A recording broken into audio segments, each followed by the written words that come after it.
Welcome to the Belmont Stakes preview. Maggie Wolfendale joined by Paul Duca. And boy, it is Justify's turn to attain immortality in this 150th running of the Belmont Stakes. Paulie, the big question is, can he do it?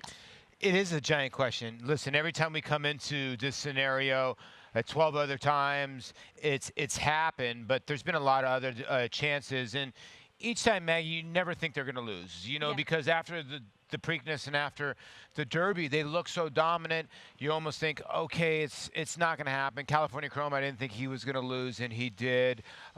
American Pharoah was one of the few that you thought, okay, there's really nobody in here that can challenge him and that he might get it done. Could be a different ballgame for Justify, with him being so heavily raced now that the times have changed, and him being a horse that didn't race at the age of 2. Yeah, and there's a lot of different factors as well. The fact that he's competed both jewels of the Triple Crown on wet tracks. A little bit of rain in the forecast for Saturday. We're hoping it holds off. And 2, he faces a pretty full field. This is the biggest field since Seattle Slew in doing so and facing 9 other rivals as we see them lined up all to his outside as Justify drew post number 1. But Paul, actually, post number 1, though Baffert saying he wasn't thrilled with it, 23 winners. That's the highest amount of winners have come out of post 1 to win the Belmont Stakes. But what can get Justify beat? As we'll check out his last race, obviously in the Preakness, where he did take down Bravazzo and Tenfold, as they'll be back to try the big red horse once again. Yeah, and listen, I don't know if the one hole does anything. When I was talking to Bob, he's worried about getting out of there. But when you look at the rest of the horses, Free Drop Billy, Bravazzo, and Hawberk, they're all very slow gait horses. You can see Bravazzo and Tenfold trying to make their moves here on the 19th of May against Justify. Maggie, what surprised me the most, when they cut to this shot, I already thought he had put Good Magic away. I think Good Magic really stung him. And that's the issue when you come here to the Belmont. Is there a Good Magic in this race to sting Justify, to make Bravazzo, and to make Tenfold the horses that they were in Baltimore? Right, and that's what's interesting, is that the only other horse that has that amount of gate speed is the only horse owned in part as well by Winstar Thoroughbreds in Noble Indy. Now, they do take the blinkers off, but it's Todd Pletcher. Todd knows how to win these races, as he will also send out Vino Rosso. Yeah, you make a great point. Listen, I have a buddy, leave out Pletcher, leave in a stretcher, and it applies the most on Belmont Day. I mean, he's a magician when it comes to this. And he made a great point the other day. You forget about his Belmont winners, but he almost won this race with Commissioner and Destin. So don't count out all of them. Now, going to the draw, we found out that Noble Indy's going to be the one that's going to go to the lead, and Vino Rosso is going to be the horse that will take back. Knowing Mike Smith and how sharp he is, if if Noble Indy does go to the lead, he could probably tell himself, okay, let me back this up a little bit, and I'll take my chances that I'm a better horse than Noble Indy, and Noble Indy might stick around at a big price. Exactly. That's what I'm sure Justify has to be scared of, plus drawing towards the inside of him. Now, it's funny you brought up Commissioner, Todd's other horse in this 2018 edition. The Dam, actually a half to Commissioner with Vino Rosso, and Curlin finishing second as well in the Belmont Stakes as well. Let's take a look back at Vino Rosso's only other win other than his maiden breaker. Back in the Wood Memorial, I'm sorry, he also won an allowance race, but he did dominate this field, but it didn't come without controversy, in which he did foul Entice pretty badly. It did not cause him to be put down in the ranking of the orders here, because he did draw off and win by 3. But what do you think about his Derby performance as well? Well, his Derby performance was a little bit disappointing. He did have some trouble.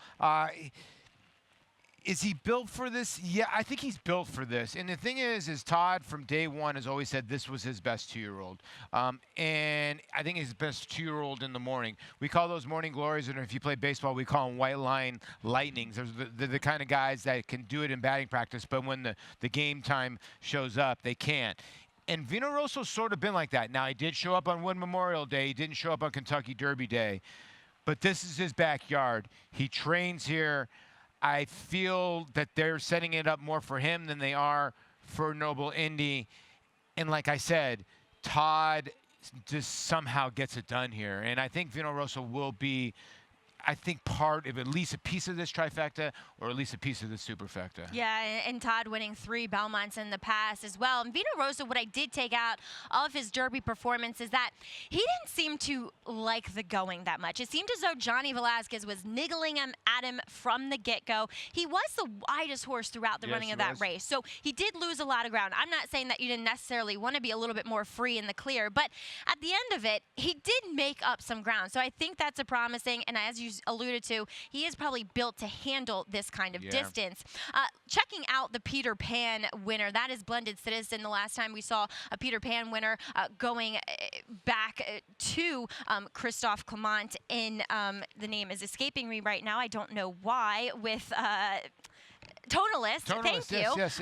But Blended Citizen, he came and got the horse in the lead right now, Corbelize, at the very end. And what I noticed about him was that he was just a horse that was crying out for the circumference of this Belmont Oval. Yeah, you make a great point. You can see the way he lowers his head, that he wants every part of this distance.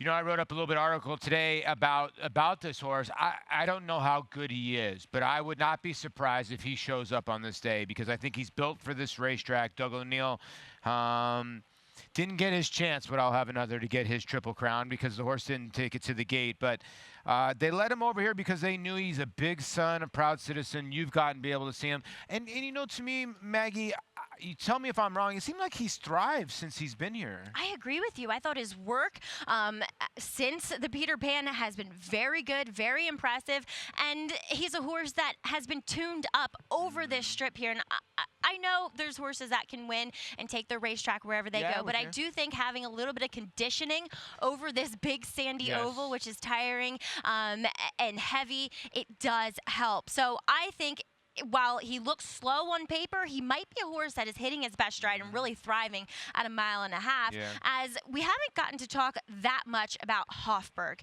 who is, I think, going to be the second choice. He's the buzz horse. He ran incredibly well in the Kentucky Derby. No, he really did. I mean, listen, for a lightly raced horse, he was the second lightly raced horse in the Kentucky Derby compared to Justify. He's ultra talented. He only had 3 starts, or basically 2 starts and 3 starts, and then they threw him in the Derby. 2 starts, they threw him in the Florida Derby, and he didn't disappoint. Listen, he was second to Audible. And let's be truthful here, too. Audible's owned by the same group as Justify. He'd be second choice no matter what. Clear second choice. But they're not going to run him. Obviously, they don't want to ruin their chances. Hawberk's going to be second choice in here. He's the wise guy horse. Everybody loves him. He's training unbelievable. I love that he's training at Saratoga away from all the madness a little bit. Away from the madness hasn't hit yet. It's going to start hitting here in a little bit. I don't like wise guy horses. But when I keep looking at this race, I keep coming back to him. I really feel he's going to run a big one. I really do. I think he's going to be right there. Now I'm having trouble kind of determining whether I stick to my gut, because I've always thought that this horse was more of a Travers horse, more of that midsummer type of 3-year-old that really hits his peak then.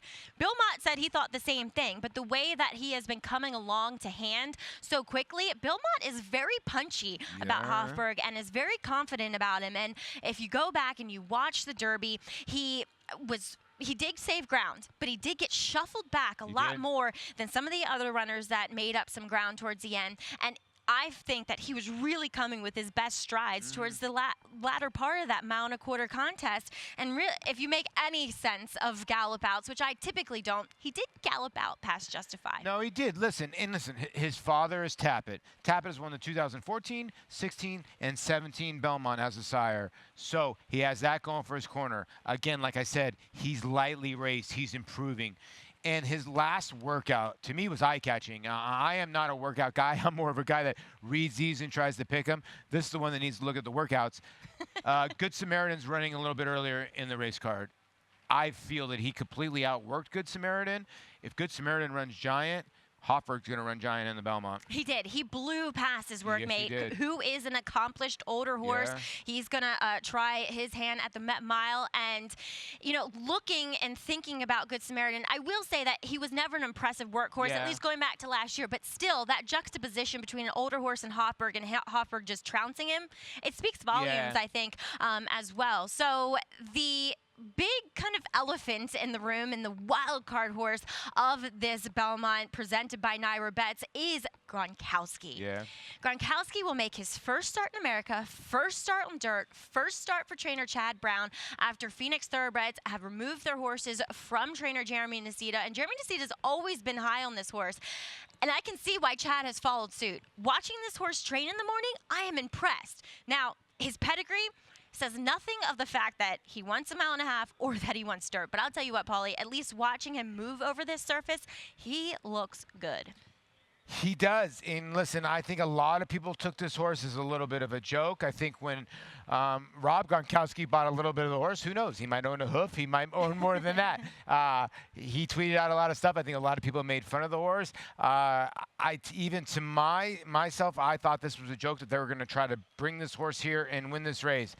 Then I've watched his last two works. And Chad Brown is a sharp trainer. We all know that. Yeah. He would not send this horse out trying to ruin his future because those last two works have been darn good. And I think he might have a shot here to maybe – it's going to be interesting how his running style is. Where's he going to sit? He's a complete wild card. I don't know what's going to happen, but he has shown talent in the morning. And speaking to Chad, I think he surprised Chad. He has, and he's working with Engaged, who is a Greatest Stakes winner, and he's a sprinting type. So yes. Sprinters often work faster and better in the mornings just because it's that short burst, a half a mile. And Gronkowski has kept up with him in every piece of yes. the work that I've seen. The question is, well, he's only run a mile. That's the furthest he's gone.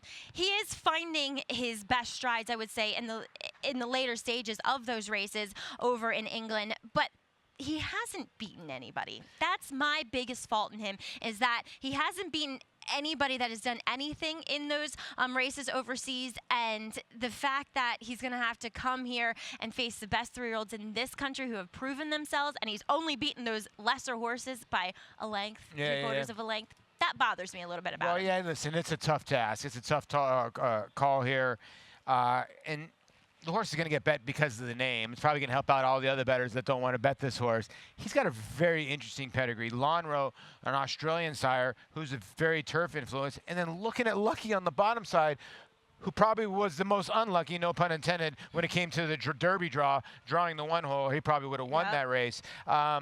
So he's got some dirt pedigree in here, but I'm with you. He wins this race, it would be a complete surprise, coming off races from Great Britain, off those, synthetic races that are just not that big a competition compared out here.